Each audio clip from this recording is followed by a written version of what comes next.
حي على الفلاح.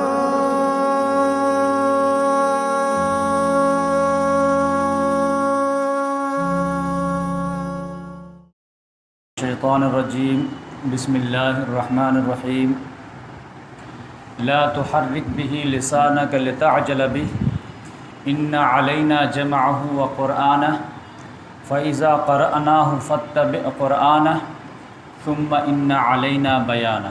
صدق اللہ العظیم.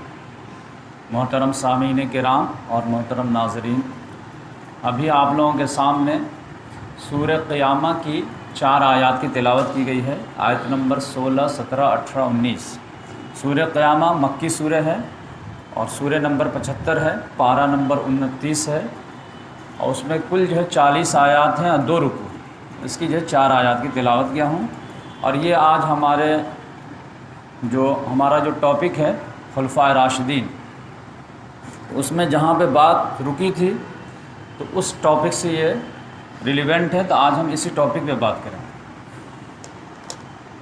وہ ٹاپک کہاں رکی تھی تو تھوڑا سا ہم لوگ ریکیپ کر لیتے ہیں جلدی سے 5 منٹ کے اندر، کہ محمد صلی اللہ علیہ وسلم مکے میں مبعوث ہوئے، پھر 13 سال کے بعد ہجرت کر کے مدینہ گئے، 10 سال مدینہ میں رہے، پھر اللہ تعالیٰ کے پیارے ہو گئے.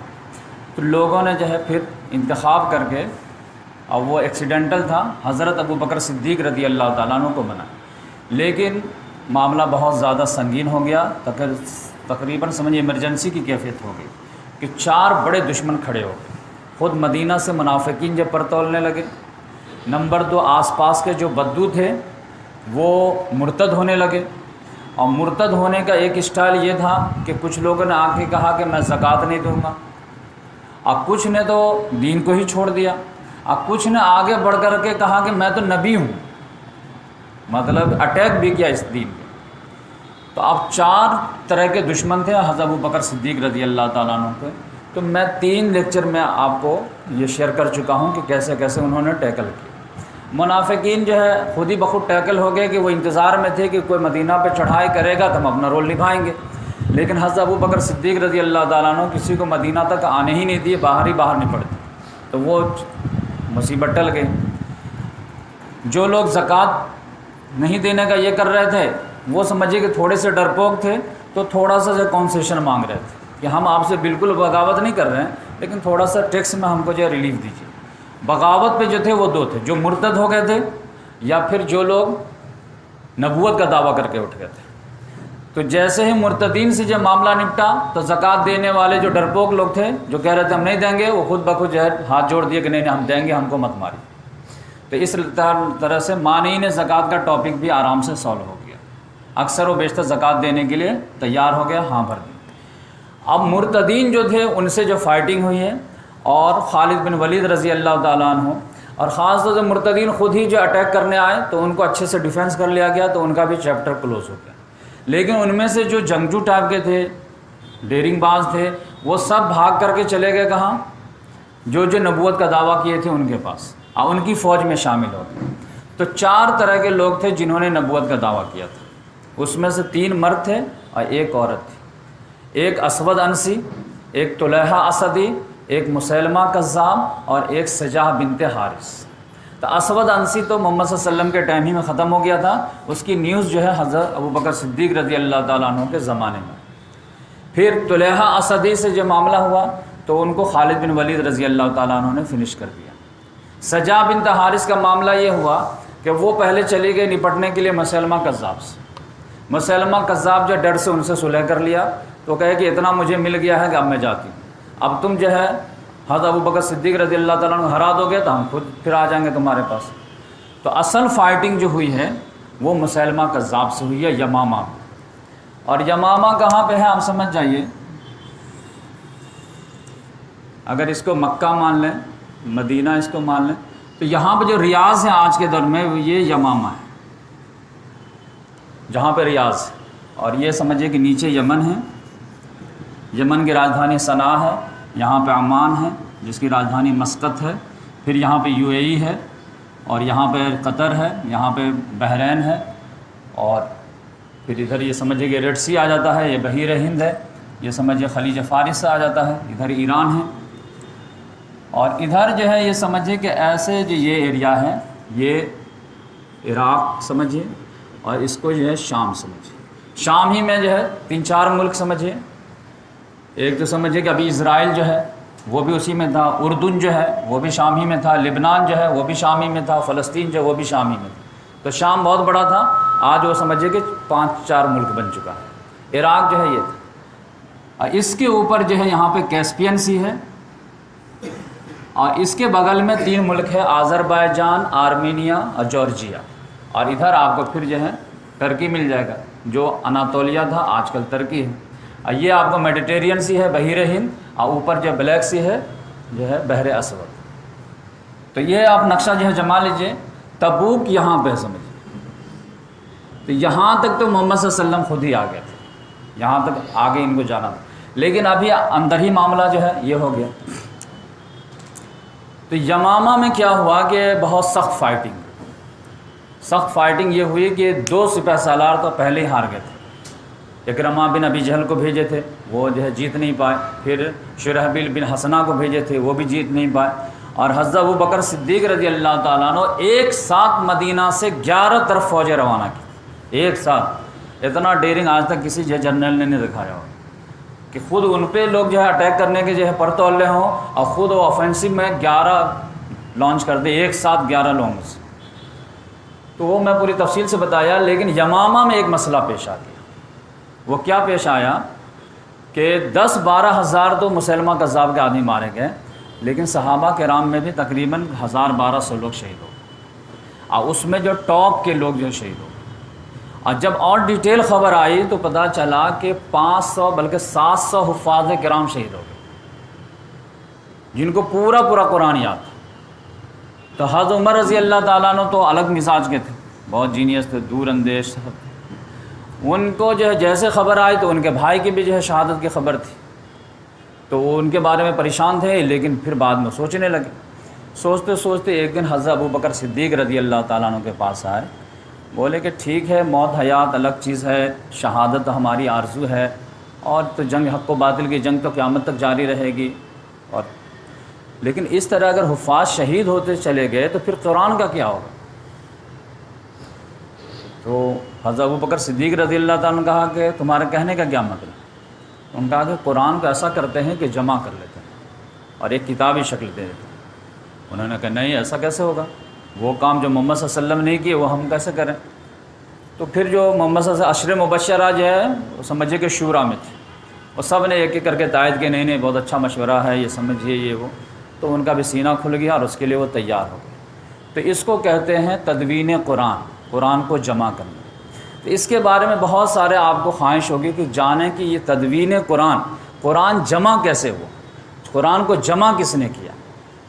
خاص طور آج کل آپ جانتے ہیں خطبہ وغیرہ میں جو ہے وزن بیٹھانے کے لیے ہمارے امام صاحب پڑھ دیتے ہیں جامع القرآن عثمان بن عفان، تو آپ جو ہے دوسرے لوگوں کو جو ہے شک کرنے کا اور مس گائیڈ کرنے کا پھر موقع مل جاتا ہے کہ پھر وہ اپنے بچوں کو سمجھاتے ہیں کہ قرآن میں جو ہے پیورٹی نہیں ہے۔ کیونکہ ان لوگوں کے خلیفہ نے جمع کیا ہے، وہ بھی تیسرے خلیفہ نے، اور وہ انہوں نے اپنے طرف سے آگے پیچھے کر دیے۔ تو اب آپ کہیں گے بھائی ہاں انسان سے تو غلطی ہو سکتی ہے، تو وہ آپ غلطی کا تو آپ خود موقع دیے۔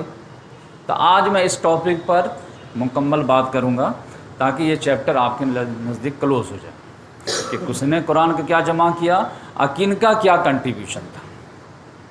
تو اگر ایک سوال میں بچے سے کرتا ہوں کالج میں کہ یہ بتا قرآن کو کس نے جمع کیا، اور میں تم کو 3 آپشن دیتا ہوں، محمد صلی اللہ علیہ وسلم،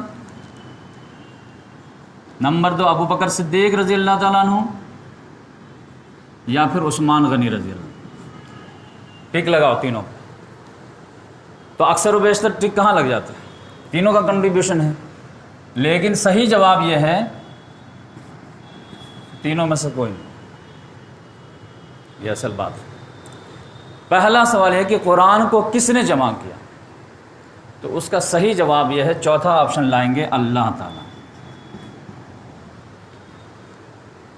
یہاں بات دیں گے جب قرآن نازل ہو رہا تھا، سب یہ مکی سورہ ہے، تو جیسے ہی جو ہے جبریل علیہ السلام لے کر کے آتے تھے شروعاتی دور میں، ابھی فرسٹ ایکسپریمنٹ تھا، محمد صلی اللہ علیہ وسلم کا فرشتوں سے تجربہ نہیں تھا، تو جیسے ہی 5 آیا 4 آیا، شروع میں دیکھیں گے تھوڑی تھوڑی آیا جاتا ہے، 5 آیا 4 آیا کم کم کر کے، تو اب یقینی بات ہے کہ محمد صلی اللہ علیہ وسلم کا شوق اشتیاق، اب جبریل علیہ السلام سنا رہے ہیں کہ غور سے سنیے لیٹسٹ آیت آئی ہے، اب جیسے سورہ فاتحہ ہے یہ 5ویں نمبر پہ الحمدللہ رب العالمین الرحمن الرحیم، تو اب ایک شوق والا جو اسٹوڈنٹ ہوگا اس کا ایٹیچیوڈ کیا ہوگا، وہ فوراً جو ہے اس کو یاد کرنے کی کوشش کریں گے کہ یہ تو ایک مرتبہ بتا کے چلے جائیں گے کہ میں بھول نہ جاؤں، تو اب وہ سنا رہے ہیں، یہ اپنے اپنے زبان ہلا رہے ہیں، لا تحرک بھی الحمدللہ رب العالمین الرحمن الرحیم، تو اب یقینی بات ہے غور سے پہلے سنیے اس کے بعد یاد کیجیے، پھر ٹینشن ہے کہ بھائی جو سنا رہے ہیں اس کا مطلب کیا ہے،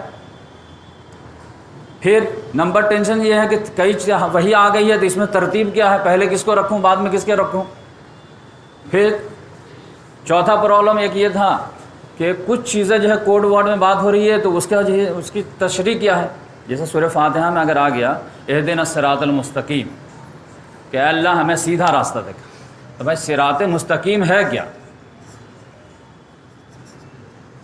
تو اب صحابہ کرام جو ایمان لائے تھے محمد صلی اللہ علیہ وسلم پوچھیں گے نا کہ صراط مستقیم بتائیے، تو بتانا پڑے گا نا، تو اب محمد صلی اللہ علیہ وسلم کو کون بتائے گا صراط مستقیم کیا ہے، تو وہ جلدی سے جاننا چاہتے تھے کہ بھائی یہ معلوم ہو جائے، والعصر ان الانسان لفی خسر الا الذین آمنوا وعملوا الصالحات وتواصوا بالحق وتواصوا بالصبر، زمانے کی قسم بے شک تمام انسان خسارے میں سوائے ان لوگوں کے جو 4 کام کرے، ایمان لائے، اب ایمان کی تفصیل کیا تھوڑا معلوم ہونا چاہیے، جو ہے عمل صالح، اب عمل صالح کیا کیا ہے یہ ہم جاننا چاہتے ہیں، پھر تواصوا بالحق کسے کہتے ہیں یہ بھی ہم بھی جاننا چاہتے ہیں، اس کی بھی تفسیر جاننا چاہتے ہیں، تواصوا بالصبر کیا ہے اس کو بھی جاننا چاہتے ہیں، تب اللہ تعالیٰ نے کہا کہ یہ تو تھوڑا تھوڑا جو گریجول ہی دیا جائے گا نا، یہ ایک ساتھ تو نہیں کھلایا جا سکتا، کھانا تو تھوڑے تھوڑا جو ہے، اب کسی کو ویکنیس ہے تو آپ ایک ساتھ تو پورا جو ہے کھانا جہاں تک کھلا دیں گے تو ہضم نہیں ہو جائے گا، وہ اور زہر بن جائے گا، تو اللہ تعالیٰ نے کہا کہ آپ کو قرآن تھوڑا ہی تھوڑا ملے گا، لیکن یہ جو 3-4 آپ کو پرابلم ہے نا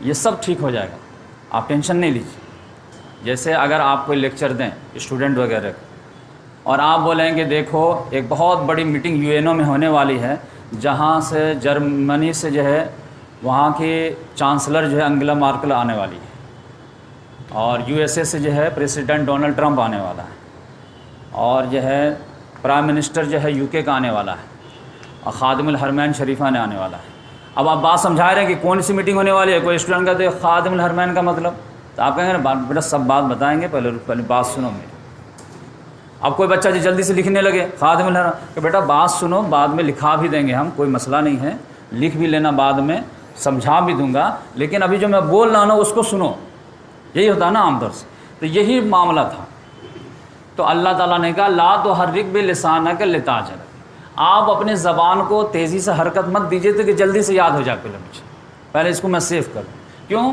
ان علینا جمع ہو، بے شک میرے اوپر ہے اس کو جمع کرنا، یعنی میں ذمہ داری لیتا ہوں، اب وہ قرآن اس کو پڑھانا بھی، یعنی کس ترتیب سے آپ پڑھیں گے یہ بھی میں آپ کو بتاؤں، فَإِذَا قَرَأْنَاهُ فَاتَّبِعْ قُرْآنَهُ، پھر میں جس ترتیب سے آپ کو پڑھا دو اس ترتیب کو آپ فالو کر لیجئے گا، ٹھیک ہے، ثُمَّ إِنَّ عَلَيْنَا بَيَانَهُ، پھر ہمارے ہی ذمہ ہے اس کی تشریح بھی بیان کرنا، میں اگر کہا ہوں اہدنا الصراط المستقیم کی دعا مانگیے تو میں ہی آپ کو پھر آگے چل کر کے بتاؤں گا، اس گٹھلی کو کھولوں گا کہ پھر صراط مستقیم کس کو کہتے ہیں، تواصو بالحق کسے کہتے ہیں، عمل صالح کسے کہتے ہیں، تواصو بالصبر کسے کہتے ہیں، وہ ہم آپ کو بتائیں گے، سب بتائیں گے، آپ ٹینشن نہیں لیجیے، 23 سال تک چلے گا سمجھ، لیکن ابھی اتنا ہی ڈوز دیں گے جتنا آپ آرام سے، اب بھولیں گے نہیں، چاہے بڑی سورہ نازل کریں یا چھوٹی نازل کریں، یاد کرانا ہماری ذمہ داری ہے، تو آپ دیکھ لیجیے، یاد کرانا بھی اللہ تعالیٰ نے کہا میرے ذمہ ہے، پھر اس کو ترتیب سیٹ کرنا بھی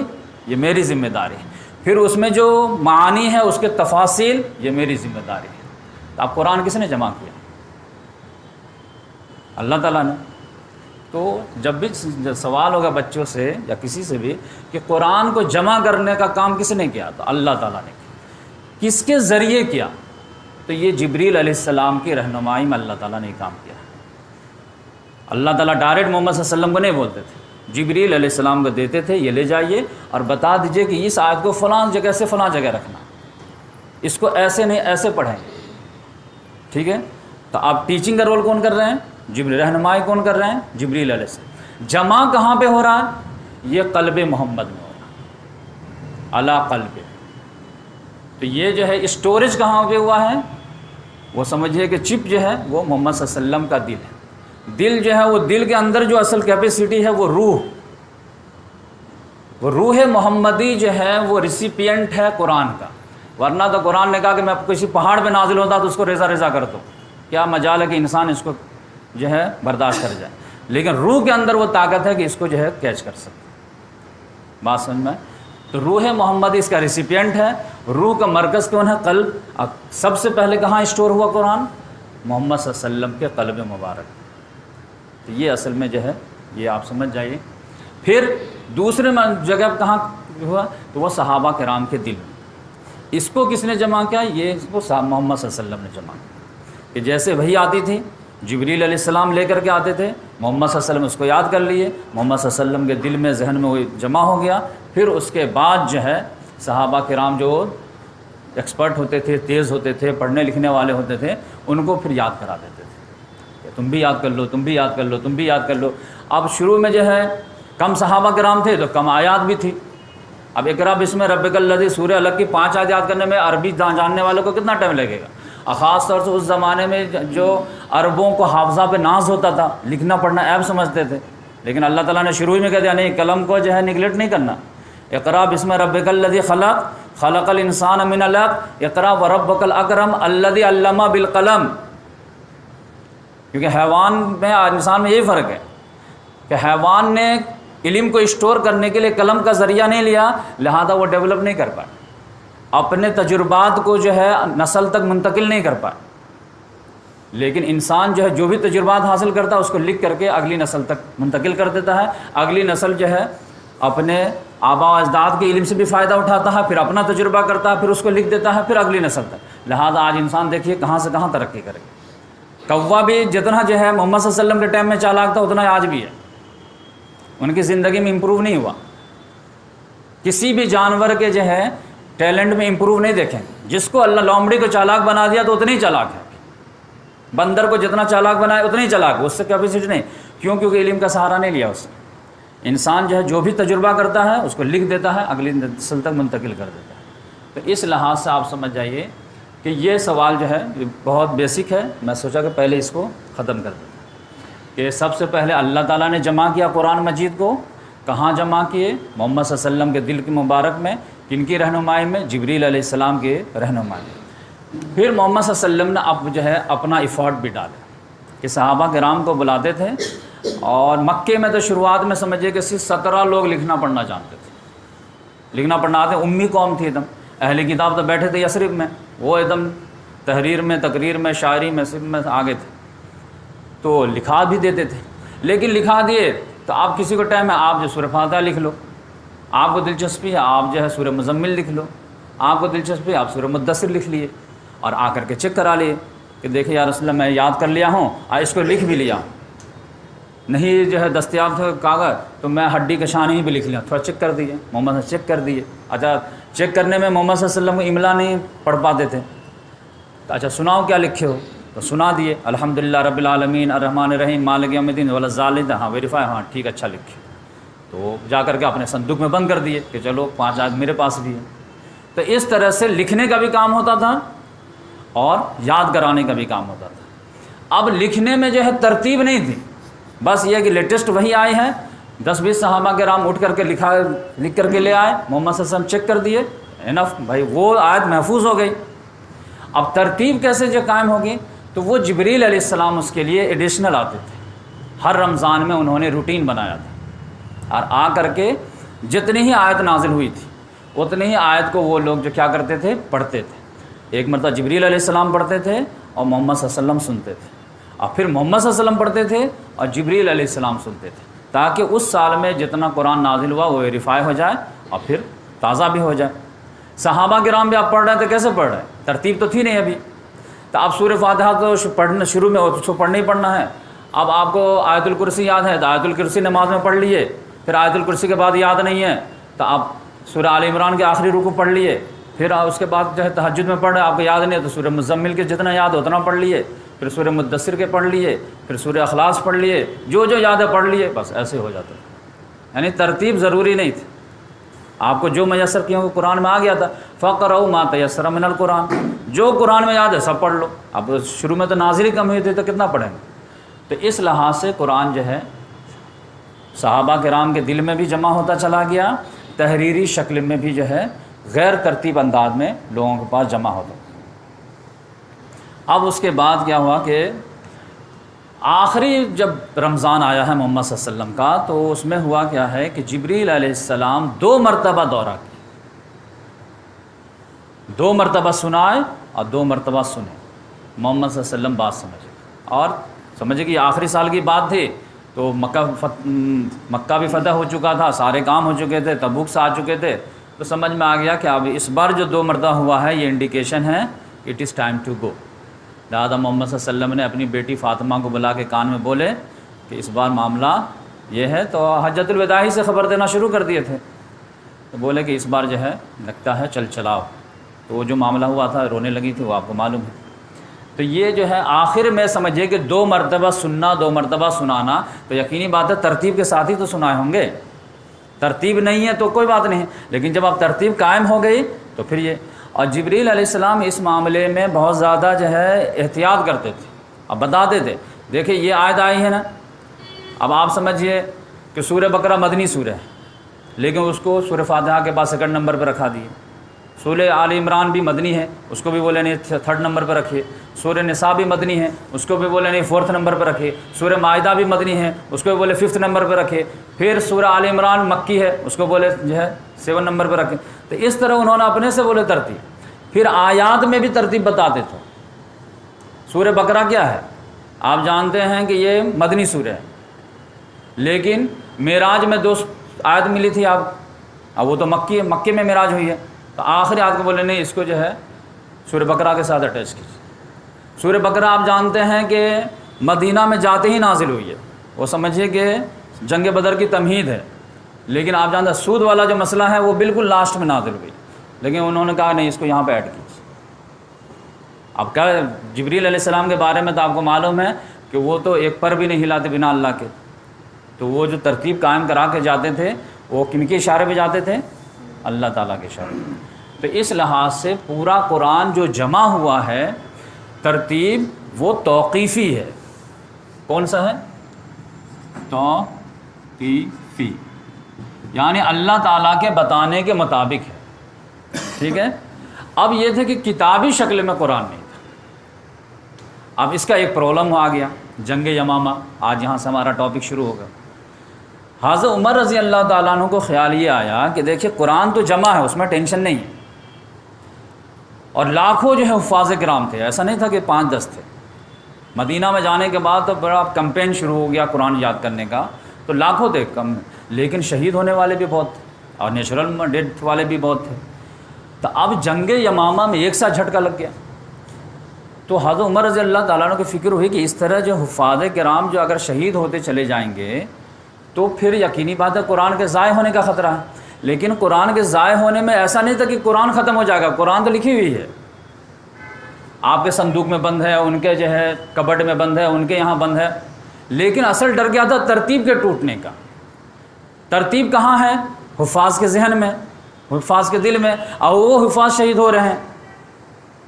تو اب اگر سارے حفاظ شہید ہو جائیں تو پھر آپ لائیں گے کہ دیکھیے میرے صندوق میں میرے ابو نے قرآن لکھ کے گئے ہیں، لیکن بھائی کون سی آیت کس کے بعد ہے یہ کون بتائے گا؟ تو یہ ترتیب کا ڈر تھا، لہذا حضرت عمر رضی اللہ تعالیٰ نے اس پر فوکس کیے کہ آپ جو ہے نا ترتیب کے ساتھ اس کو کتابی شکل دے دیجیے۔ تو اس پر ریلیکٹنٹ ہوئے کہ میں وہ کام کیسے کروں جو محمد صلی اللہ علیہ وسلم نے نہیں کیے، لیکن لوگوں نے کنونس کرنے کی کوشش کی اور کنونس ہو گئے۔ بتایا کہ دیکھیں محمد صلی اللہ علیہ وسلم اس لیے نہیں کیے کیونکہ اگر ان کا کام کیا تھا کہ آخری سانس تک جو ہے وہی آنے کی امید تھی، لہذا وہ کر ہی نہیں سکتے تھے۔ جب آنکھ بند ہو گئی تو وہی کا دروازہ بند، تو اب یقینی بات ہے کہ اس کو کتابی شکل دے کر کے حفاظت کی جائے گی نا۔ تب حضرت ابو بکر صدیق رضی اللہ تعالیٰ عنہ کا سینہ کھل گیا، فوراً جو ہے بولا کہ یہ کام کون کرے گا؟ تو ایک جینیس نوجوان تھا، دم کلین، نیٹ اینڈ کلین، کیونکہ ابھی نوخے جوانی سے جو ہے بچپن سے جوان ہوئے ہی تھے، نوجوان بالکل جو ہے 22-23 سال کا نوجوان. اب وہ ان کا نام تھا زید بن ثابت.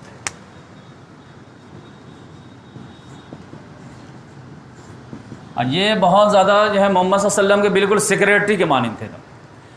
اور آپ جانتے ہیں کہ انہوں نے جو ہے 17-18 دن میں عبرانی زبان سیکھ لیے تھے، سریانی زبان بھی سیکھ لیے تھے. آپ کہیں گے یہ لوگ کہاں جا کے سیکھ لیے؟ مدرسہ تو تھا انہیں، یہود کا مدرسہ تھا نا مدینہ میں. تو انہوں نے اجازت لی کہ یا رسول اللہ میں جو ہے یہود کی زبان سیکھنا چاہتا ہوں، سیکھ لوں کیا؟ محمد صلی اللہ علیہ وسلم کی ضرورت ہے کتاب و خط و کتابت کے لیے. کہا جلدی سیکھ لو. وہ محمد صلی اللہ علیہ وسلم کو امپریس کرنے کے چکر میں 17 دن میں عبرانی زبان سیکھ لی. اتنے ذہین نوجوان تھے. ان کو بلائے حضرت ابوبکر صدیق رضی اللہ تعالیٰ نے، کہا کہ دیکھو بیٹے یہ حضرت عمر کیا کہہ رہے ہیں، کہہ رہے ہیں کہ قرآن کو لکھوا لیجیے. اب یہ بھی حافظ تھے پورے، ان کے پاس بھی لکھی ہوئی. اب پوری بات بتائیں، لیکن انہوں نے وہی اعتراض کیا جو حضرت ابوبکر نے حضرت عمر سے کیا کہ ہم کیسے وہ کام کریں جو آپ کیسے وہ کام کریں گے جو محمد صلی اللہ علیہ وسلم نے کیے. لیکن ان کو بھی سمجھایا گیا، ان کو بھی بات سمجھ میں آ گئی. لیکن بولے کہ ٹھیک ہے تو میرا مشورہ یہ ہے تو آپ لوگ اوکے ہیں، اتنے سینئر ٹاپ موسٹ صحابی ہیں تو کوئی بات نہیں. تو بولے نہیں آپ کو بلانے کے وجہ کیا معلوم ہے؟ کہا کیا؟ یہ کام آپ کو کرنا ہے. قاری کو وہ کہتے ہیں کہ میرا اپنا تاثر یہ تھا کہ مجھے اگر کہا جاتا کہ یہ احد پہاڑ ہے نا، اس کو کاٹ کاٹ کر کے اس ادھر کے بجائے ایسٹ کے بجائے ویسٹ میں جو ہے نصب کرو، تو میں وہ کام کو آسان سمجھتا بنسبت یہ قرآن جمع کرنے کے. اتنا ہارڈ کام تھا. اب آپ کو لگے اس میں ہارڈ کیا، لکھے ہوئے تو ہے قرآن میں، آپ یاد ہے قلم اٹھاؤ رن کر دو، مہینہ 2 مہینہ میں حوالے کر دو. لیکن حضرت ابو بکر صدیق رضی اللہ تعالیٰ نے اس کے لیے کنڈیشن اتنا سخت کر دیے کہ وہ جو ہے واقعی میں احد پہاڑ سے برابر ہارڈ ہو. وہ کنڈیشن کیا تھا؟ اب یہ کنڈیشن کیوں سخت کی؟ کنڈیشن یہ ڈر نہیں تھا کہ قرآن میں جو ڈسٹرب ہو جائے گا، قرآن میں غلطی ہو جائے گی. مسئلہ یہ تھا کہ یہ قیامت تک قرآن رہنا ہے اور اس کو ڈاؤٹ سے بھی پاک کرنا تھا. اس قرآن کی حفاظت ہے، اللہ تعالیٰ نے ذمہ لیا ہے، ذریعہ ہم لوگوں کو بنایا ہے. تو اب اس کو اتنا سیفٹی کے ساتھ ہم کریں گے کہ quite to next to impossible ہو جائے، کوئی شک بھی نہ کر پائے. غلطی ہونا تو دور کی بات ہے، کسی جینیس آدمی کے مائنڈ میں ڈاؤٹ بھی نہ آئے کہ پتہ نہیں یہ قرآن وہی ہے جو اللہ تعالیٰ نے محمد صلی اللہ علیہ وسلم کو دیا تھا یا اس میں ایک شوشے کا کمی بیشی ہو گئی. کیونکہ پریویس تجربہ کیا تھا، تو جتنی بھی آسمانی کتابیں آئی تھی وہ سب جو ہے برباد ہو چکی تھی، ان کو علماء کرام نے آگے پیچھے کر دیے تھے. تو اس لحاظ سے جو ہے ان کو ڈاؤٹ لیس کرنا تھا. اس کے لیے انہوں نے جو شرائط لگائے کہ بیٹا یہ شرائط دیکھو، 7 لوگوں کی کمیٹی رہے گی آپ، ٹھیک ہے؟ یہ کمیٹی بنا دی گئی. کمیٹی جو کام کرے گی وہ مسجد نبوی میں بیٹھ کے کرے گی، اوپن ٹریبونل ہوگا تاکہ سب لوگ دیکھیں کیا کام چل رہا ہے. اور جو اپنا کنٹریبیوٹ ڈال سکتے ہیں وہ ڈالیں یہاں پر آ کر کے ہر نماز کے بعد. اور اس کے جو چیئر پرسن جو ہوگا وہ تم ہو ساتھ میں. جیسے جو ہے سنویدھان بنا تھا نا، تو ڈرافٹنگ کمیٹی کے جو ہے چیئرمین کس کو بنایا گیا تھا؟ ڈاکٹر بھیم راؤ امبیڈکر کو، اور 7 لوگ اس کو بھی دیے تھے، لگتا ہے وہیں سے سیکھے وہ لوگ. تو یہ ان کو 7 لوگوں میں بنا دیا گیا. شرائط کیا لگائے حضرت ابو بکر صدیق رضی اللہ تعالیٰ نے کہ کپڑا دیجیے میں اس کو پوچھ. شرائط یہ لگائے کہ آپ لوگ حافظ ہیں، اعلان کر دیجئے بھائی جس کے پاس بھی قرآن ہے، نہیں ہاں چلیے کوئی بات، جس کے پاس بھی قرآن ہے وہ لے کر کے آئے. لیکن شرط یہ ہے کہ صرف وہ قرآن پیش کرے یہاں پر جو محمد صلی اللہ علیہ وسلم سے ویریفائی کرائے. اپنے طرف سے خالی لکھ لیے کہ ابو نے لکھے تھے وہیں سے میں کاپی کر لیا، محمد صلی اللہ علیہ وسلم سے ویریفائی نہیں کرائے مت لانا، ٹھیک ہے؟ وہی آپ کہیں گے کہ میرے پاس جو ہے سورہ حاقہ کے 10 آیات، آپ محمد صلی اللہ علیہ وسلم چیک کرائے تھے؟ ہاں کرائے تھے. کون گواہ ہے؟ کم سے کم 2 گواہ ہونے چاہیے کہ میں لے کے گیا تھا ظہر کے بعد، یہ لوگ بھی بیٹھے ہوئے تھے، ان کی موجودگی میں محمد صلی اللہ علیہ وسلم سنایا ہوں، محمد صلی اللہ علیہ وسلم اوکے کیے تھے، پھر میں اس کو حفاظت سے گھر میں رکھ لیا. یہ بہت بڑی قیمت تھی، قیمتی تحفہ تھا، ان کو بچا کے رکھتے تھے. نمبر 1 یہ شرائط ہے. نمبر 2 شرائط کیا ہے کہ آپ لوگ بھی جو ہے آپ کا حافظہ بھی اس کا ساتھ دینا چاہیے، وہ جو پیش کر رہا ہے تو وہ آپ کو بھی یاد ہوگا. اور نمبر 2 یہی آیت آپ کے یہاں بھی تحریری لکھی ہونی چاہیے، یا پھر کہیں سے آپ جو ہے گواہی لے کر کے وہ تحریر لے کر کے آئیں. یعنی ایک آیت پر 7 حافظہ کی جو گواہی ہونی چاہیے اور ساتھ تحریری گواہی ہونی چاہیے، یعنی سطور اور صدور، صدر من سینہ اور سطر من قرآن، 1 سطر 2 سطر 3 سطر، یعنی قرآن جو ہے اس کی گواہی کدھر سے بھی ہونی چاہیے، یاد حافظے کی طرف سے بھی اور لکھے ہوئے کی طرف سے، اور آپ جو ساتھ ہیں تو ساتوں طرف سے تحریری بھی آنی چاہیے اور تقریری بھی آنی چاہیے، تو 14 تو ایسے ہی ہو گئے۔ پھر جو تھرڈ پرسن کوئی بھی اس کمیٹی سے باہر پیش کریں گے تو وہ اپنا 2 گواہ لے کر کے آئیں گے، تو 16 لوگوں کی گواہی ہوگی، تب جا کر کے اس کو جو ہے قرآن والا جب آفیشیل جو ہے بک تیار ہو رہا ہے تو اس کو جو ہے لکھ دیا جائے گا۔ تو اس طرح سے کام جو ہے شروع ہوا، تب آپ سمجھیے کہ کتنا ہارڈ کام ہے۔ اور کام کیا تھا کہ جو آیات ہیں اس کو صرف کتابی شکل دینی ہے، بات سمجھ میں آئے، 2 گتوں کے درمیان۔ جیسے ایگزامپل کے طور پر آپ سمجھیں، میں جو ہے ابھی اس سے پہلے سیرت النبی سیریز ریکارڈ کرایا، تو وہ تو لیکچر میرا ہے نا، سارے پوائنٹ میرے ہیں، لیکن آپ میں سے کوئی شوقین بندہ اٹھے اب بولے کہ سر میں ایسا کروں جو ہے لیکچر کو میں جو ہے تحریری شکل دے دیتا ہوں، سارے کو اتار لیتا ہوں اور پھر ایک کتابی شکل بنا دیتے ہیں، تو میں کہوں گا اوکے، لیکن مجھ سے چیک کرا لینا۔ ہاں ٹھیک ہے، چیک کرانا، چیک کرانے کے بعد جو ہے اس کو کتابی شکل دے دے تو لیکن اس کا رائٹر تو میں ہی ہوں گا نا، وہ مؤلف کہلائے گا نا، وہ مصنف تو نہیں کہلائے گا۔ تو اسی طرح سے جو ہے حضرت ابو بکر صدیق رضی اللہ تعالیٰ عنہ صرف جو قرآن کو جمع نہیں کر رہے ہیں، قرآن کو کتابی شکل دے رہے ہیں، جس ترتیب سے قرآن سینے میں جمع ہے اب وہ کاغذ میں تحریری شکل میں جمع ہو جائے، تو یہ ان کا کارنامہ ہے۔ تو یہ کبھی غلط فہمی نہ رہے کہ حضرت ابو بکر صدیق رضی اللہ تعالیٰ عنہ قرآن کو جمع کیے تھے، قرآن کو اللہ نے جمع کیا ہے محمد صلی اللہ علیہ وسلم کے دل میں، تحریری شکل میں، کتابی شکل میں حضرت ابو بکر صدیق رضی اللہ تعالیٰ نے جمع کیا۔ تو کلیئر ہے میرے حساب سے۔ اب اس میں ایک مزیدار بات آئی، بخاری شریف کی حدیث ہے کہ زید بن ثابت رضی اللہ تعالیٰ عنہ کہتے ہیں کہ 2 آیتیں ایسی تھیں، ایک سورہ احزاب کی آیت نمبر 23، من المؤمنین رجال صدقوا ما عاهدوا اللہ علیہ فمنهم من قضى نحبه ومنهم من ينتظر وما بدلوا تبدیلا، ایک یہ ایک سورہ توبہ کی لاسٹ 1 آیت، 2 آیتیں، لقد جاءکم رسول من انفسکم عزیز علیہ ما عنتم حریص علیکم بالمؤمنین رؤوف رحیم فإن تولوا فقل حسبی اللہ لا الہ الا هو علیہ توکلت وهو رب العرش العظیم۔ یہ 2 آیتیں ایسی تھی کہ ایک آدمی نے جو ہے پیش کیا، یہ آیت دونوں آیتیں الگ الگ، دونوں آیتیں جب پیش کیا تو یہ 7 لوگوں نے گواہی دی کہ ہاں بھائی لقد جاءکم سمجھ لیجئے، سمجھیے جا، اب 7 لوگوں نے کہا ہم کو بھی یاد ہے یہ کہ یہ سورہ توبہ کی 128 نمبر آیت ہے، 129 نمبر آیت ہے۔ 7 لوگوں نے تحریر بھی لے کر کے آ گئے کہ بھائی ہمارے پاس بھی لکھی ہوئی ہے، سورہ توبہ کی آخری 2 آیتیں ہیں، کوئی بات نہیں۔ تو 7 لوگوں کی طرف سے تقریری بھی آ گیا، تحریری بھی، جس نے پیش کیا تو اس کو کہا گیا کہ بھائی آپ 2 گواہ لے کر کے آؤ، تو وہ بھی لے کر کے آ گیا گواہ تھا۔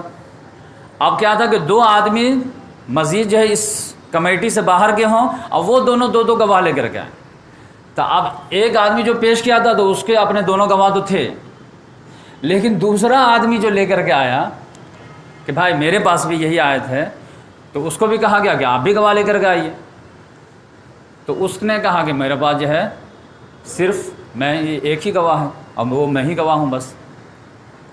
تو کہا بھائی یہ کیسے مسئلہ ہوگا، اور یہ 2 آیتوں میں معاملہ پھنس گیا، ایک اس میں اور ایک من المؤمنین رجال صدقوا۔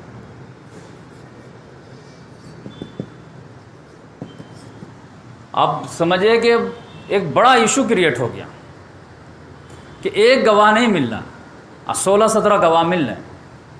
اب حضرت ابو بکر صدیق رضی اللہ عنہ نہیں، جو میں ڈرا لائن کھینچا ہوں نہیں چینج ہوگا، اب اعلان کرو، سارے لوگوں کا اعلان کیا بھائی جس کے پاس بھی کبڈ میں جو کچھ بھی ہے لے کر کے آؤ، میچ کراؤ، لیکن پتہ چلا نہیں ہے۔ پھر جمعہ میں اعلان کرایا گیا بھائی 2 آیتیں اگر لقد جاءکم رسول من انفسکم اگر کسی کے پاس ہے تو وہ پیش کیجیے۔ اب سب تقریری پیش کر رہے ہیں، تحریری نہیں ہے۔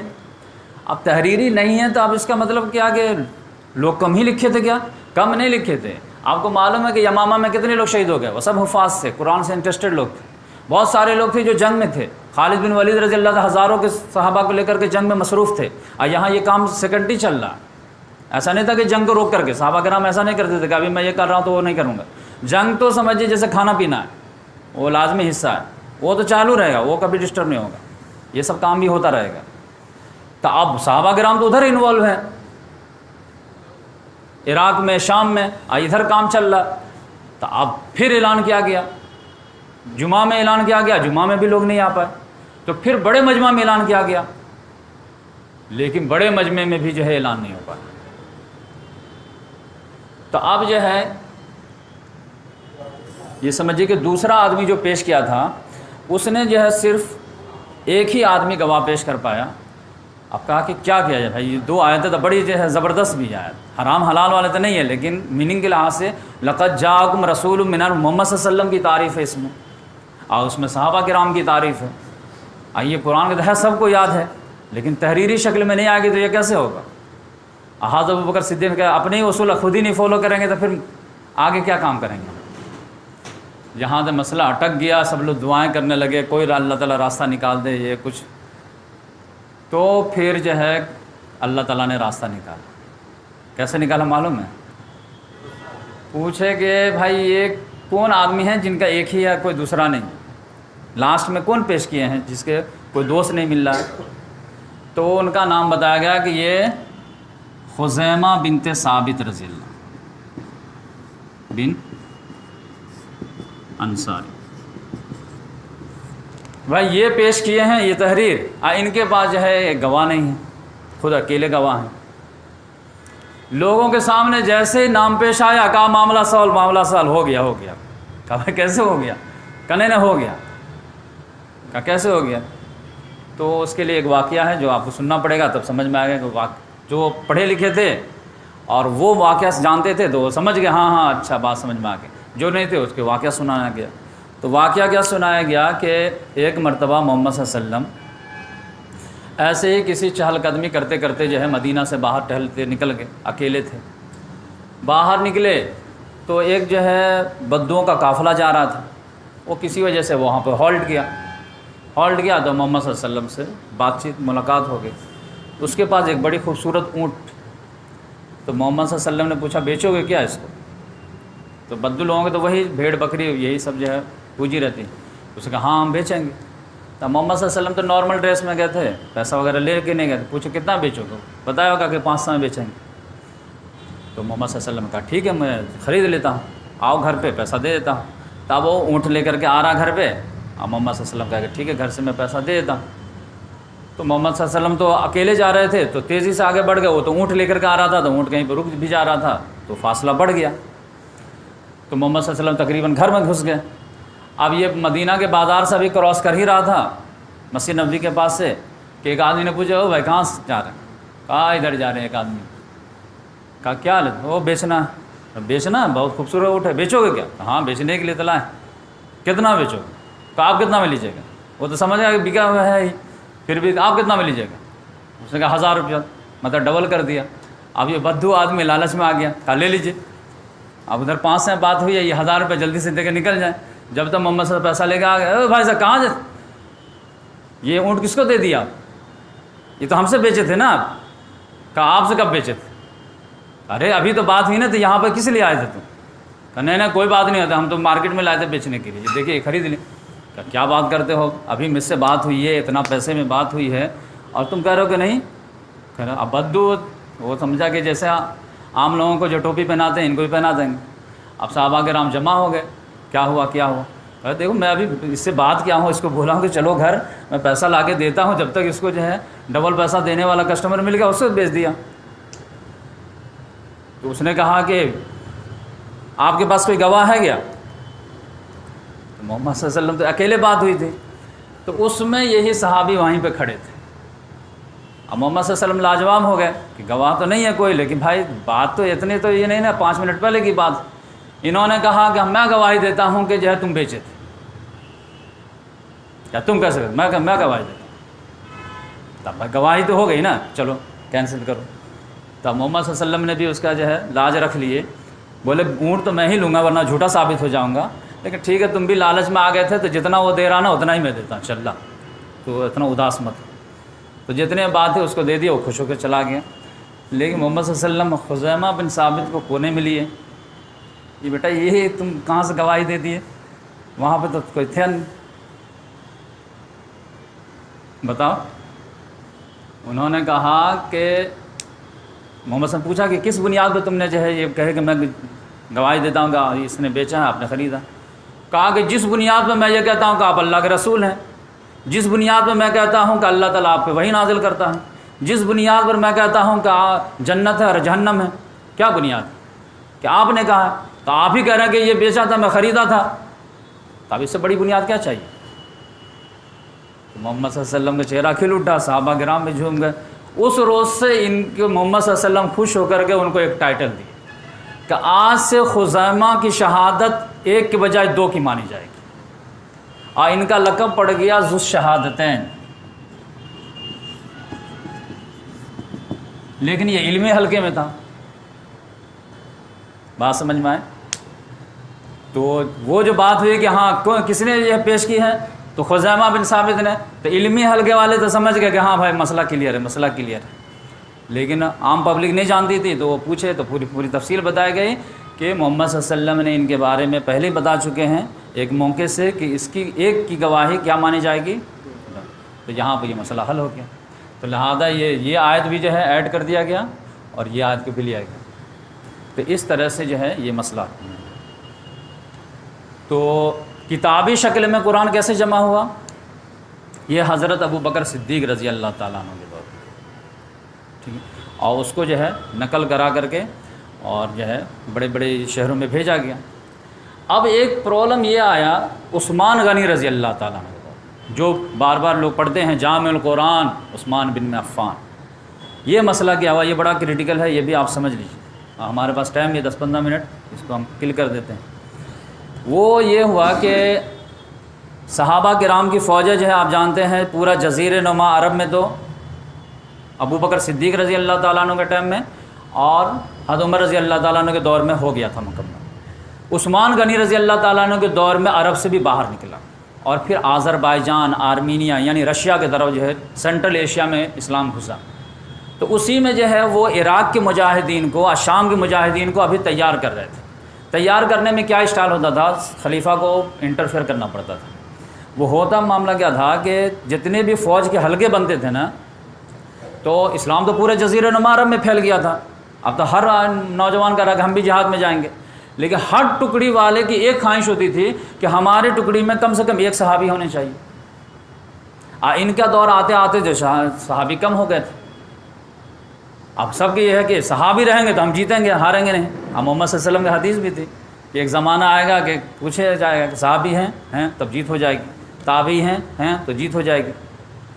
تو وہ خواہش کرتے تھے کہ سب، تو اب یہ اس کو مینیج کیوں کریں گے، تو خلیفہ ہی کرتے تھے، تو وہی مینیج وہ کر رہے تھے۔ اسی میں جو ہے ایک گروپ میں جو ہے شام کا ایک گروپ تھا، اس میں حذیفہ بن یمان کو جو ہے حضرت عثمان غنی رضی اللہ تعالیٰ دے دیے تھے کہ آپ اس گروپ لے۔ ان کو تو ہاتھوں ہاتھ لوگ لیتے تھے، ایک دم سمجھے کہ محمد صلی اللہ علیہ وسلم کے چہیتے تھے، آپ جانتے رازدار رسول حذیفہ بن یمان۔ اب ان کو تو جو ہے تابعین لوگ جو تھے تو ہاتھوں ہاتھ لیتے تھے، تھوڑے دن ہمارے یہاں آ جائیے، تھوڑے دن ہمارے کیمپ میں آ جائیے، تھوڑے دن ہمارے کیمپ میں آ جائیے، تو یہ تو بالکل ہاتھوں ہاتھ لیے جاتے تھے اور یہ لوگ گائیڈ بھی کرتے تھے۔ اسی میں ایک مرتبہ کیا ہوا کہ وہیں پہ جہاد میں مصروف تھے کہ مغرب کی اذان ہوئی، مغرب کی اذان ہوئی تو جماعت کھڑی ہو گئی، لوگوں نے ان کو دیکھا نہیں، تو اسی میں سے جو جماعت میں جو پڑھے لکھے تھے وہ امامت کے لیے آگے بڑھ گئے۔ امامت کے لیے جیسے آگے بڑھے تو وہ قرآن عجیب اسٹائل میں پڑھ دیے، تو ان کو لگا کہ قرآن، لیکن یہ پڑھے لکھے تھے، یہ سمجھ گئے کہ یہ دوسرے اسٹائل میں قرآن پڑھ رہے ہیں، لیکن وہ بھی جائز اسٹائل ہے۔ لیکن اس طرح سے ہر گروپ الگ الگ پڑھنا شروع کر دے، رشیا والے الگ پڑھ رہے ہیں، افریقہ والے الگ پڑھنا شروع دے، مڈل ایسٹ والے الگ پڑھنا شروع کر دے، تو اب تو اسلام جو ہے عرب سے عجم میں گھس رہا، اب تو جو ہے افریقہ میں بھی جائے گا، یورپ میں بھی جائے گا، بحر ہند میں بھی آئے گا، تو آگے چل کر کے اسلام یہ قرآن خلط ملط نہ ہو جائے، لہذا اس پہ ابھی کام کرنا ضروری ہے، ورنہ وہی پرابلم فیس کرنا پڑے گا جو یہود و نصارہ کو اپنی کتابوں کے ساتھ فیس کرنا پڑا، لہذا وہ فوراً وہاں سے بیک آئے، اور فوراً آ کر کے عثمان رضی اللہ تعالیٰ عنہ دوپہر کے ٹائم میں پہنچا کہ نہیں کچھ نہیں، بات کرنی ہے آپ سے۔ لوگوں نے کہا ارے آرام کا ٹائم ہے، کچھ نہیں، آ کر کے بتایا کہ دیکھیے میں اپنے آنکھوں سے دیکھا ہوں اور یہ پرابلم آگے چل کر کے فیس ہونا ہے، لہذا ابھی اس کا سد باب کیجیے۔ تو سد باب جو ہے کیجیے، وہ پہلے مسئلہ آپ کو سمجھنا پڑے گا کہ قرآن مجید کا جو ہے جمع کیا کرنا تھا۔ اللہ تبارک و تعالیٰ نے، اب اس کو آپ سمجھ جائیے، ایک حدیث میں بیان کرتا ہوں۔ حضرت ابی بن کعب رضی اللہ تعالیٰ عنہ ہیں، وہ کہتے ہیں کہ میں ایک جگہ جو ہے نماز میں گیا شامل ہونے کے لیے۔ اب پہلے زمانے میں کیا ہے کہ رات میں جو ہے لوگ عام طور سے مسجد آ جاتے تھے نماز پڑھنے کے لیے، رمضان ہے یا کچھ ہے، اب وہ اپنا نماز پڑھ رہے ہیں زور سے، وہ اپنی قرأت کر رہے ہیں، وہ آپ بھی نیت باندھ لیا، آپ بھی جتنا یاد ہو پڑھ رہے ہیں۔ اب دیکھیے ایک آدمی ہے قرآن پڑھ رہا، لیکن جیسے مجھے یاد ہے ویسے نہیں پڑھ رہا۔ پھر اس کا ایک دوست آیا، وہ الگ اسٹائل میں پڑھنا شروع کر دیا۔ پھر وہ ان کو کہتے کہ مجھے کو الگ اسٹائل میں یاد ہے، سورہ ایک ہی ہے۔ مجھے عجیب لگا، لیکن میں نے ان کو گوارا کیا۔ پھر جب نماز ختم کیے تو محمد صلی اللہ علیہ وسلم کے پاس تین آئے اور ان کو بھی لے کر گئے۔ بولے یا رسول اللہ دیکھیے جو آپ نے مجھے یاد کرایا نا قرآن جس اسٹائل میں، اس اسٹائل میں یہ لوگ نہیں پڑھ رہے۔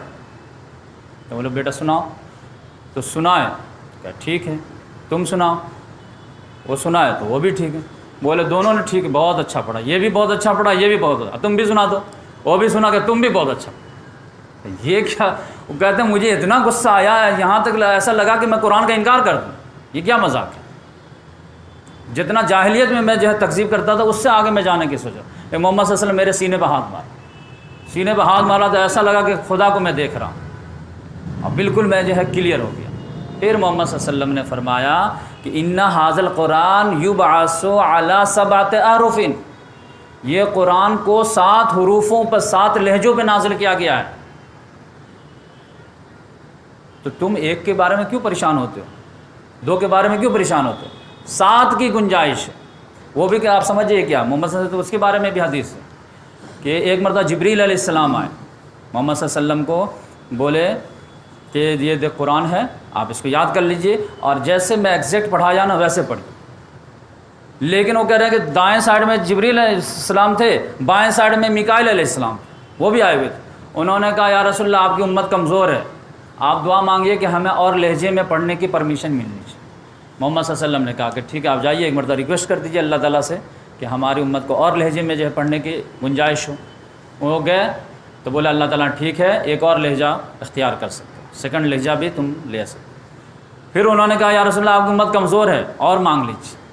تیسرے مرتبے میں جو ہے اللہ تعالیٰ نے کہا چلو 7 لہجہ میں تم کو دیتا ہوں، 7 لہجے میں سے جو لہجہ میں بھی تم قرآن پڑھ لو ثواب اتنا ہی ملے گا، کام اتنا ہی ملے گا۔ اور پھر اللہ تعالیٰ نے کہا تم سے مجھ سے ریکویسٹ کر رہے ہو، تو ہر ریکویسٹ میں کہتے تھے کہ ایک دعا تمہاری قبول ہوگی، دعا مانگو، کیا مانگتے؟ تو اللہ کے رسول مانگتے تھے اللہم اغفر امت، میری امت کو بخش دے۔ دوسرے میں بھی بولے میری امت کو بخش دے، اور تیسرے میں بولے کہ میں بھیجا ہی نہیں دعا۔ اللہ تعالیٰ نے کہا آپ دعا نہیں بھیجے، کہا یہ میں جو ہے قیامت کے لیے سیف رکھتا ہوں، ریزرو رکھتا ہوں۔ جب اس وقت ابراہیم علیہ السلام ہمارے طرح جو ہے امید بھری نگاہوں سے دیکھ رہے ہوں گے تو اس وقت میں اس آپشن کا استعمال کروں۔ تو اس طرح سے جو ہے 7 لہجہ، اب یہ لہجہ کیا ہے اس کو تو سمجھانا پڑے گا۔ یہ ٹون ہوتا ہے، ٹون، یہ رسم الخط نہیں ہے، یہ ٹون ہوتا ہے، لہجہ ہوتا ہے۔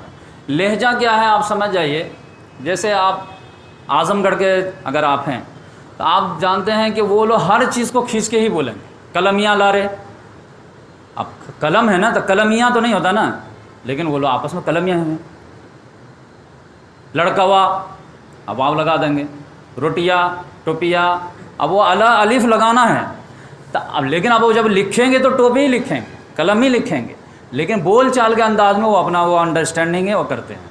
پڑھا سے پڑھا لکھا آپس میں بات کریں گے تو ایسے بولیں گے۔ تو اب یہ ہے کہ جس کی زبان پہ یہی بات چڑھ گئی ہے، اب پڑھے لکھے ہیں تو وہ تو دونوں جانتے ہیں، اب جو جاہل ہیں بوڑھے ہیں، اب محمد صلی اللہ علیہ وسلم نے یہ بھی حوالہ دیا تھا کہ یار اللہ کہ میرے یہاں جو بچے بھی ہیں، بوڑھے بھی ہیں، بوڑھیاں بھی ہیں، بچیاں بھی ہیں، ان پڑھ بھی ہیں جو کتاب کبھی نہیں جانتے، تو ان کو لہجہ میں کب تک کروں گا؟ اب کوئی بچہ دیہاتی اس کا سین نہیں نکلتا تو میں کیا کروں؟ تب اشہدو نہیں پڑھے گا تو اس کی ایمان کی گواہی نہیں ہوگی کیا؟ تو اس لحاظ سے اللہ تعالیٰ نے کہا کہ جو ایریا کے جو لوگ جو ہے جس لہجے میں بات کرتے ہیں وہ ہم کو ایکسیپٹ، لیکن پورا جو ہے بے انتہا نہیں کر دی، اس کو لمٹ کر دی 7۔ اور میں اگزامپل دیتا ہوں، یہ مسئلہ کلیئر ہونا چاہیے۔ جیسے آپ دیکھیں گے کہ مصر کا ایک جو ہے گزرا ہے جمال عبد الناصر، یہ بہت فیمس جو ہے وہاں کا پریسیڈنٹ گزرا ہے۔ تو 1956 میں جو ہے نہر سوئز کے لیے یہ ہوا تھا، تو یہ بالکل جو ہے پاپولر ہیرو بن گیا تھا۔ لیکن آپ لوگ جو ہے سعودی کا اگر نیوز سنیں گے جمال عبد الناصر کا، تو وہ تو بالکل جمال عبد الناصر بولیں گے، لیکن مصری میڈیا سنیں گے تو وہ کہے گا گمال عبد الناصر، وہ جیم کو جیم بولتے ہی نہیں۔ اب جو ہے جمال عبد الناصر کو انڈیا کا غیر مسلم کوئی اگر جو ہے وہ اپنے بچے کو کلاس میں پڑھا رہا ہوگا، تو اگر وہ جو ہے سعودی نیوز کو فالو کیا ہے تب تو وہ جمال عبد الناصر جیم سے لکھے گا، جیسے جمال عبد الناصر۔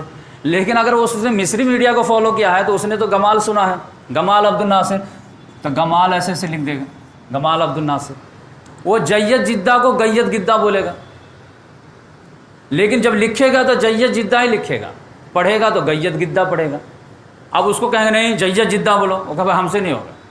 تو اللہ تعالیٰ نے کہا کہ کوئی بات نہیں ہے، تم جید جدہ بھی پڑھ گیا نا تو تم کو ثواب اتنا ہی ملے گا، یعنی اس زمانے میں۔ تو یہ جو ہے کیا ہوتا ہے، ٹون ہوتا ہے، لہجہ ہوتا ہے، اللہ تعالیٰ اس کی پرمیشن دے۔ جیسے انگلش میں بھی ہوتا ہے، آپ جانتے ہیں کہ SH شیڈول، اس کو جو ہے شیڈول پڑھتے ہیں۔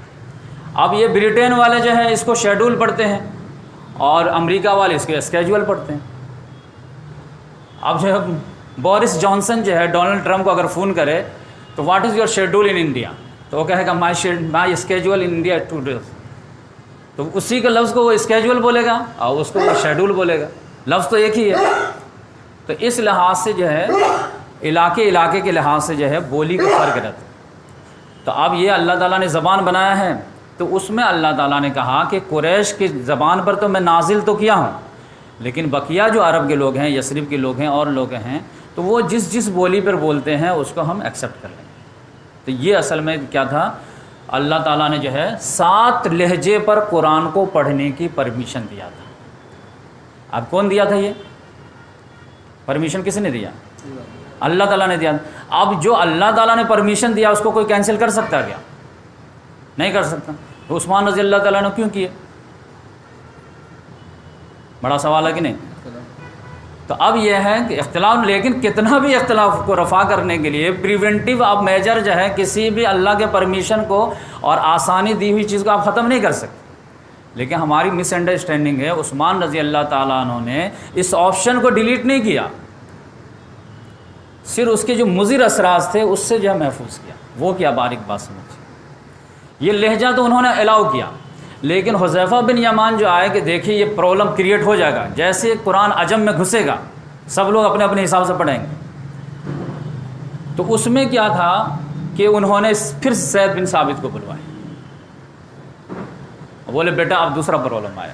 ایک تو ابو بکر صدیق رضی اللہ تعالیٰ کے دور میں کام کیے تھے، ایک اور پرابلم سالو کی۔ یہ جو قرآن تیار کیے تھے نا، اس کو ہم چاہتے ہیں کہ ایک جو ہے الگ اسٹائل میں تیار کرے تاکہ امت میں اختلاف کا فتنہ ہی ختم ہو جائے قرآن کے لحاظ سے۔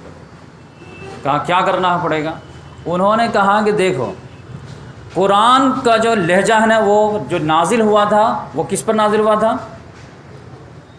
قریش کے لہجے پہ، ٹھیک ہے، اور یثرب کا لہجہ تھا، یمن کا لہجہ تھا، بقیہ لوگوں کا لہجہ تھا، قرآن قریش کے لہجے پہ۔ تو میں تم کو یہ آرڈر دیتا ہوں کہ قرآن کو ریٹن انداز میں تم قرآن کے قریش کے لہجے پہ لے کر کے آؤ، اب پھر پوری دنیا میں اسی کو کاپی کر کے سرکولیٹ کی جائے گی، بقیہ لوگوں کو پڑھنے کی اجازت ہوگی کہ اپنے لہجے میں پڑھ لیں۔ یہ آپ سمجھ لیں، یعنی ریٹن قرآن پوری دنیا میں ایک ہی گھومے گا، بقیہ آپ جو ہے اس کو شیڈول پڑھنا ہے یا اسکیجول پڑھنا ہے یہ آپ کی مرضی، لیکن اسپیلنگ یہی ہوگا۔ اب جیسے ایک ایگزامپل لیجیے، سورہ فاتحہ ہے، یہ جو لقد جاءکم رسول من انفسکم ہے نا، اس میں بھی ایسے تھا، کچھ لوگ انفسکم پڑھتے ہیں اور کچھ لوگ اس کو انفسکم پڑھتے ہیں۔ اب انفسکم پڑھیں گے تو تم میں سے ایک رسول آیا جو تم ہی میں سے ہے، یعنی عرب ہی میں سے ہے، تو تم کو جو ہے نگلیکٹ کرنے کی کیا ضرورت. پیش ہٹا دیں گے، زبر ڈالیں گے تو نفیس کے جو ہے اس میں تفضیل، تم میں سے ایک رسول آیا ہے جو تم میں سب سے زیادہ نفیس ہے، تو دونوں کا سیم میننگ ہو رہا کہ نہیں، کوئی چینجز نہیں ہے. تو اس لحاظ سے دونوں کی اجازت ہے. لیکن اس سے کلیئر اور آسان میں اگزامپل دیتا ہوں. الحمدللہ رب العالمین پڑھتے ہیں کہ نہیں؟ الحمدللہ رب العالمین الرحمن الرحیم مالک یوم الدین. مالک یوم الدین میں کیا ہے؟ اب کچھ ایریا میں کیا ہے کہ بادشاہ مالک، اس کے لیے جو ہے مالک کا لفظ بھی استعمال ہوتا ہے، میم لام کاف. ایک ملک میں بھی بادشاہ ہوتا ہے. کچھ ایریا والے اس کو ملک پڑھتے ہیں، کچھ ایریا والے اس کو مالک پڑھتے ہیں. اب دونوں کی اجازت ہے. وہ 7 والے میں سے یہ دونوں آتا تھا. بات سمجھ میں آئے؟ تو اب کچھ صحابہ اس کو کیا پڑھ رہے تھے؟ الحمدللہ رب العالمین الرحمن الرحیم مالک یوم الدین. اب کچھ صحابہ کیا پڑھ رہے تھے؟ الحمدللہ رب العالمین الرحمن الرحیم مالک یوم الدین. لیکن جب عجم میں قرآن جائے گا تو پرابلم آئے گا نا. عجم میں قرآن گیا، اب میں ملک یوم الدین جو ہے افریقہ میں پڑھا کے آیا ہوں. اب افریقہ میں جو ہے اس کے ذریعے سے جب کتاب چھاپی جائے گی، قرآن چھاپا جائے گا تو وہ تو ملک یوم الدین کر دے گا. پھر اگر جو ہے افریقہ جو ہے انڈونیشیا سے کوئی قرآن آیا اس میں مالک یوم الدین ہے تو دونوں لڑائی کریں گے. تو اب اس کو جو ہے کل کر دینا ہے. تو اس لحاظ سے انہوں نے کیا کہا عثمان غنی رضی اللہ تعالیٰ نے کہ قریش کے رسم الخط پر لے کر کے آؤ، لہجے پہ قرآن کو لے کر کے آؤ، اور اس کو جو ہے اگر مالک یوم الدین کسی کو پڑھنا ہے تو کھڑا زبر ڈال دے، اور اگر جو ہے مالک یوم الدین پڑھنا تو زبر ڈال دے. میننگ دونوں کا سیم ہے. مالک یوم الدین مانے یوم جزا کا مالک، اب مالک یوم الدین کا مطلب یوم جزا کا بادشاہ. بات ایک ہی ہے، لیکن لکھا جائے گا ایسے ہی. کیونکہ اگر مالک یوم الدین پڑھ دیں گے تو مالک یوم الدین کا آپشن ختم ہو جائے گا. لیکن مالک یوم الدین لکھیں گے تو مالک والا بھی کھڑا زبر ڈال کے پڑھ سکتا ہے. تو یہ لہجے کا جو ہے فرق رہتا ہے. تو عثمان غنی رضی اللہ تعالیٰ عنہ نے کیا کیا؟ اب یہ جو ہے آپ سمجھے کہ یہ لہجہ جو ہے بکھرا ہوا تھا، ایسا نہیں تھا. کیونکہ محمد صلی اللہ علیہ وسلم کو جو ہے دعا مانگ کے لیے تھے نا لہجہ. تو محمد صلی اللہ علیہ وسلم خود صحابہ کرام میں سے جو جینیس تھے ان کو مختلف لہجوں پہ یاد کرائے تھے قرآن. تبھی تو دیکھے ٹکراؤ ہو رہے تھے نا کہ تم بھی سناؤ تم بھی سناؤ. اس کے بارے میں آپ کو جانتے ہیں حضرت عمر رضی اللہ تعالیٰ عنہ تو ایک مرتبہ معاملہ کیا کیے کہ ایک مرتبہ مسجد میں گھسے، دیکھے کوئی قرآن پڑھ رہا، وہ الگ لہجے میں سورہ فرقان پڑھ رہا. ان کو تو اتنا غصہ ہے، آپ جانتے ہیں کتنے غصے والے انسان تھے. وہ تو کہا کہ میں کسی طرح کنٹرول کر لیا کہ خالی نماز ختم کرے. اور وہ بھی بڑے صحابی تھے، لیکن کہا کہ میں خالی برداشت کے لیا. سلام جیسے پڑھا گردن میں چادر ڈالا، کھینچتے ہوئے لایا. یا رسول اللہ دیکھیے یہ سورہ فرقان جیسے مجھے یاد کرا نا کیسے کیسے پڑھتے. کہا سنا بیٹا کیسے سنایا. کہا کہ ٹھیک ہے. تو آپ مجھے جو یاد کرا. کہا سنا تم بھی سنا تمہارا بھی ٹھیک ہے. تو اب یقینی بات یہ کہاں سے آیا؟ یہ خود محمد صلی اللہ علیہ وسلم یاد کرائے تھے تاکہ یہ لہجہ بھی جو ہے سیف ہو جائے، تاکہ قیامت تک امت کے لیے آسانی رہے. بات سمجھ میں آئے؟ تو اس لحاظ سے جو ہے یہ لہجہ جو ہے خود محمد صلی اللہ علیہ وسلم پروموٹ کیے تھے. اب یہی صحابہ کرام مختلف ایریا میں جا کر کے استاد بن گئے تھے. کوئی کوفہ میں بن گئے، کوئی عراق میں بن گئے، کوئی شام میں بن گئے. اب اسی سے وہاں تعلیم پھیل گئی. تو اب جو ہے یہ لہجہ کا آپشن ختم کیے بغیر امت کو جمع کرنا تھا. تو اس وجہ سے عثمان رضی اللہ تعالیٰ عنہ کو اگر آپ کو کہنا ہے نا تو اگر کیا کہہ سکتے ان کو اصل میں کہہ سکتے ہیں آپ جامع الانسان علی القرآن. انہوں نے قرآن کو جمع نہیں کیا، انہوں نے انسان کو قرآن کو پہ جمع کیا. انہوں نے تمام مسلم بلکہ انسان کیا مسلمان. عثمان غنی رضی اللہ تعالیٰ عنہ کارنامہ کیا ہے کہ جامع الانسان علی القرآن، کہ انہوں نے انسان کو ایک قرآن پہ جمع کیا. اور اگر بالکل باریکی سے اگر ان کی تعریف کرنی ہے کہ کیا انہوں نے کارنامہ انجام دیے تھے تو میرے حساب سے جو ہے ان کی تعریف یہ بنے گی کہ انہوں نے امت کو قریش کے لہجے پر قرآن کو تحریری شکل میں لائے. ان کا کارنامہ کیا ہے عثمان غنی رضی اللہ تعالیٰ عنہ کو کہ قرآن کو جمع کیے ہیں تحریری شکل میں قریش کے لہجے پر. یہ لہجے کو ختم نہیں کیے، کسی کی مجال نہیں، جس کی اللہ نے اجازت دے دیا وہ ختم کر دے اس کو. لیکن انہوں نے ایک لہجہ فکس کر دیے. اس کے بعد کیا کیے؟ یہ قرآن کہاں سے منگائے تھے؟ یہ قرآن جو ہے جو حضرت ابو بکر صدیق رضی اللہ تعالیٰ عنہ تیار کرائے تھے، ان کے انتقال کے بعد حضرت عمر فاروق کے پاس آ گیا تھا، اور ان کے پاس جو ان کی بیٹی حضرت حفصہ کے پاس، ان سے منگوائے اور ایک ٹیم بنا دی۔ ان میں تو 8 لوگوں کی ٹیم بنائی، اور خاص طور سے جو ہے 3 صحابی کو جو ان کے ساتھ اٹیچ کی، 3 انصار میں سے، یہ مہاجر میں سے، عبداللہ بن زبیر رضی اللہ تعالیٰ عنہ، سعید بن عاص رضی اللہ تعالیٰ عنہ، اور ایک اور صحابی تھے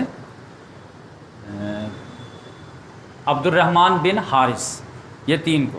اب بولے کہ زید بن حارث تم ایکسپرٹ ہوئی، لیکن ان کو آرڈر دیے کہ یہ دیکھو بیٹا تمہارے قریش کے لہجے پر آنا ہے قرآن کو۔ ابو بکر صدیق رضی اللہ تعالیٰ عنہ والا جو تھا اس میں لہجے کا لحاظ نہیں تھا، تو بولے کہ یہ تینوں جس لہجے پر اتفاق کریں گے زید بن ثابت تم کو انہی کی بات ماننی ہے، ٹھیک ہے، تم ایکسپرٹیز ہے تمہاری تو تمہارے جو ہے لیڈرشپ رہے گی، لیکن یہ اگر کہیں گے کہ قریش کا لہجہ یہ نہیں ہے تو تم کو کینسل کر کے قرآن کو کس لہجے پہ لکھنا ہے، قریش والے لہجے۔ اور قریش کے نمائندے کون ہیں؟ یہ 3 لڑکے، کون کون؟ عبداللہ بن عمر، عبداللہ بن زبیر رضی اللہ تعالیٰ عنہ، سعید بن عاص رضی اللہ تعالیٰ عنہ، اور عبد الرحمن بن حارث رضی اللہ عنہ۔ تو پھر جو ہے 4 کاپیاں تیار کی، اور اس کے بعد جو ہے 4 مختلف ایریا میں جو ہے بھیج دی۔ وہ کاپی آج بھی موجود ہے، ایک استنبول کے جو میوزیم میں ہے، ایک تاشقند میں ہے، اور اس طرح اور 2 جگہ پہ آج بھی موجود ہے، اور اس کو ٹیسٹ بھی کیا گیا تو پتہ چلا 7ویں صدی کا ہے۔ بقیہ انہوں نے کہا پوری دنیا میں جہاں بھی قرآن جمع ہے سب کو مدینہ لاؤ، اب مدینہ لانے کے بعد کہا گیا کہ اس کو برباد کر دو، ختم کر دو، اور پھر جس کے پاس بھی نہیں لا سکتے، بہت دور ہے نہیں لا سکتے، تو وہیں جو ہے اس کو جلا دو۔ آپ کتنا جو ہے وہ اس کو سینسیٹیو لیتے تھے، ہمارے یہاں تو جو ہے اگر کوئی جلا دے تو کفر کا فتویٰ لگا دے، آپ جو ہے وہ سیدھا قرآن کو بھی جلا دیں گے تو کہے گا دیکھو گستاخ قرآن۔ حضرت عثمان غنی رضی اللہ تعالیٰ عنہ پورا جو ہے آرڈیننس جاری کیے، بقیہ جو بھی قرآن ہے وہ میں دیکھنا نہیں چاہتا، ہاں اب وہ سب جو ہے تلف کر دو اور اس کو جلا کے خاک کر دو۔ اب پھر اٹیسٹڈ کر کے اب یہ پورا سرکولیٹ ہوگا پورا۔ اس میں ایک مسئلہ بھی ہوا، لگے ہاں تو اس کو بھی کیا کرے، یہ جو عبداللہ بن مسعود رضی اللہ تعالیٰ عنہ، یہ تو مکے کے بہت ارلی ایج کے ہیں نا، سابقون الاولون میں، ان کے پاس اپنا ایک صحیفہ تھا جو محمد صلی اللہ علیہ وسلم سے ویریفائڈ تھا، انہوں نے کہا میں نہیں جلاؤں گا۔ عثمان غنی رضی اللہ عنہ کہا کہ جلانا پڑے گا، کہا نہیں میں نہیں جلاؤں گا، محمد صلی اللہ علیہ وسلم سے میرا ویریفائی ہے، کہا ویریفائی ہے لیکن امت جو ہے ایک اسٹینڈ لی ہے اور آپ کو جلانا پڑے گا اس۔ انہوں نے کہا کہ یہ کل کے چھوکڑے پہ میں اعتماد کروں، یہ ہمارا جو ہے گود کا کھلا ہوا بچہ ہے زید بن حارث، اس کی کیا یہ مجال ہے کہ اس میں اپنے پہ نہیں بھروسہ کروں، اس پہ بھروسہ کروں۔ لیکن سارے صحابہ کرام ٹوٹ پڑے ان کو، مطلب آرگو کرنے لگے، یہاں تک علی رضی اللہ تعالیٰ بولے کہ نہیں اگر میں بھی ان کے جگہ پہ ہوتا نا عثمان غنی رضی اللہ تعالیٰ جگہ پہ تو میرا بھی یہی حکم تھا کہ آپ کو جلانا پڑے گا۔ اس طرح جو ہے اختلاف کی گنجائش جو ہے اس کا پوائنٹ نہیں چھوڑا جائے گا۔ تو لاسٹ میں سب لوگ جب ایک ہو گئے، نہیں یہ جب اصول بنا ہے تو سب کے لیے اصول ہے، آپ کو یہ ختم کیجیے، اب پھر اٹیسٹڈ کاپی لیجیے آپ۔ اب ہر ایک کو اپنے ہاتھ سے محمد صلی اللہ علیہ وسلم کی یاد ہے بڑی، لیکن بعد میں پتا کہ چیک کیا گیا تو ایک پرابلم تھا اس میں۔ اور کیا پرابلم تھا؟ سورہ اخلاص کے بعد انہوں نے جو ہے وہ قنوت نازلہ بھی، جو دعائے قنوت بھی لکھ لیے تھے وہیں پہ، اپنے یاد رکھنے کے لیے کہ بھائی یہاں پہ پڑھیں گے تو پھر جو ہے قنوت نازلہ پڑھیں گے۔ تو اب اگر وہ امت تک منتقل ہو جاتی تو پتہ چلتا لوگ سمجھتے کہ قنوت نازلہ بھی اس میں ہے۔ اسی طرح حضرت عائشہ رضی اللہ تعالیٰ عنہ کے پاس بھی ایک جو ہے ویریفائڈ جو ہے نسخہ تھا، لیکن ان کی اپنی عادت کیا تھی کہ محمد صلی اللہ علیہ وسلم سے کوئی مسئلہ پوچھتی تھی، یہ اس آیت کی تفسیر کیا ہے، اور اس میں حواشی اسی پہ لکھ لیتی تھی۔ جیسے سورہ بقرہ میں ایک ہے حافظوا علی الصلاۃ والصلاۃ الوسطیٰ، تو والصلاۃ الوسطیٰ وقوموا للہ قانتین، اب حافظوا علی الصلوات والصلاۃ الوسطیٰ وقوموا للہ قانتین، اب وسطیٰ کیا ہے یا رسول اللہ؟ تو عصر کی نماز، انہوں نے آگے لکھ لیا بریکٹ میں الصلاۃ العصر۔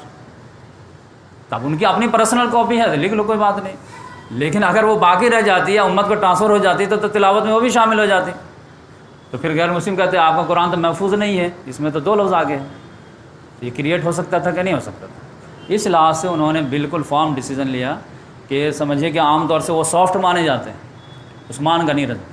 اب یہ ہے کہ کبھی پھر ہم ہسٹری میں آگے بڑھتے رہیں گے تو پھر اعراب وغیرہ کس نے لگوائے، یہ 7 حروف وغیرہ جو قرہ ہیں یہ سب کیا ہیں، یہ انشاءاللہ کبھی اور ٹاپک لیں گے، ورنہ بہت زیادہ ہو جائے گا تو بدہضمی بھی ہو سکتی ہے۔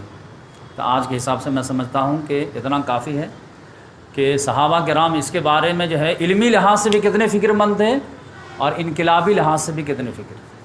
قرآن محفوظ رہنا اس لیے کہ قرآن کو آگے جانا ہے، اور قرآن آگے چلا جائے اور اس کو تحفظ کا کام نہ کیا جائے تو پھر یقینی بات ہے کہ آگے معاملہ گڑبڑ ہو سکتا ہے۔ تو صحابہ کرام کے جو ہے کہتے ہیں نا کہ لوگ براڈ ویژن ہونا چاہیے، تو ان سے زیادہ براڈ کون ہو سکتا ہے؟ قیامت تک کے بارے میں فکر ہو رہی ہے، عرب و عجم کے بارے میں فکر ہو رہی ہے۔ تو اسی لیے علامہ اقبال نے کہا، وہ شعر پہ میں جو ہے ختم کرتا ہوں، آپ کو شعر سنا دیتا ہوں جو بار بار مجھے سنانے کا دل کرتا ہے۔ انہوں نے جو آج کے نوجوانوں سے جو خطاب کیا کہ کبھی اے نوجوان مسلم تدبر بھی کیا تو نے، وہ کیا گردوں تھا تو جس کا ہے ایک ٹوٹا ہوا تارا، تجھے اس قوم نے پالا ہے آغوش محبت میں، کچل ڈالا تھا جس نے پاؤں میں تاج سر دارا، تمدن آفری خلاق آئینے جہاں داری، وہ صحرائے عرب یعنی شتر بانوں کا گہوارہ، سمال فقر فقری کا رہا شان عمارت میں، کہ منعم کو گدا کے ڈر سے بخشش کا نہ تھا یارا۔ غرض میں کیا کہوں تجھ سے کہ وہ صحرا نشی کیا تھے، جہاں گیرو جہاں دارو جہاں بانو جہاں آرا، اگر چاہوں تو نقشہ کھینچ کر الفاظ میں رکھ دوں، مگر تیرے تخیل سے فزوں تر ہے وہ نظارہ، تجھے آبا سے اپنے کوئی نسبت ہو نہیں سکتی، کہ تو گفتار وہ کردار تو ثابت وہ سیارہ، گوا دی ہم نے جو اسلاف سے میراث پائی تھی، ثریا سے زمیں پر آسمان نے ہم کو دے مارا، حکومت کا تو کیا رونا کہ وہ ایک عارضی شے تھی، نہیں دنیا کے آئینے مسلم سے کوئی چارہ، مگر وہ علم کے موتی کتاب اپنے آبا کی، جو دیکھے ان کو یورپ میں تو دل ہوتا ہے سپارہ۔ وآخر دعوانا الحمدللہ۔